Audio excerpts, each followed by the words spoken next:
as you carry this to success and know that you have mastered all obstacles, you can go where you will, do as you will, and speak God forth into all things, and there will be no limitations in your thoughts for others. The only time it takes to make these transitions is the time that you allow. Allow an instant, and it is accomplished. Just rejoice in God, your very self, and free every limitation. Also, recall that one instant is all eternity. Quote, I thank you, God, for life and light abundant, full and free, for perfect abundance, wealth and power, and unhampered liberty. End quote. In using this prayer, always think and keep your thoughts on your full and complete body temple, and know that this body form that you see is God. When you are looking at your body, you are looking at the complete and perfect God temple. Your body is the very first temple that was ever brought forth into form. Therefore, it is the first and purest temple where God could dwell.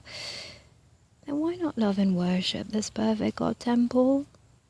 For by loving and worshipping it as a God temple, perfect and complete, we must be absolutely aware of this body as the God temple complete. For loving, thinking and accepting is true worship. There never was a temple like this temple of the living God. Every temple built by hands can in no way compare with this body temple.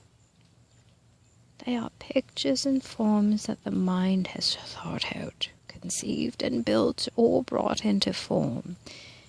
Yet they fall short of even bringing forth one function of this beautiful body temple. There is no laboratory in all the world that is capable of doing what this body laboratory does without taking any thought of the process. Taking in food and transmuting it into life, or bringing forth a living form that is perpetuating a race, or even flexing a muscle, let alone thinking, acting, moving, talking and perceiving that which is the present, the past, or the future. The ability to construct, build, also to go forth and teach and endow accomplishments, to assist posterity, to give forth that which is good and noble, honorable and magnificent. Then think, is there a temple aside from this body temple that can give forth all of these virtues unless they are endowed with them by this great, glorious body temple? First and only temple not made by human hands. Is it any wonder that God chose to abide and to be at home within this glorious body form, this form divine, this God temple body that completely renews itself? Then let us cast about and see how and why this body has been so degraded.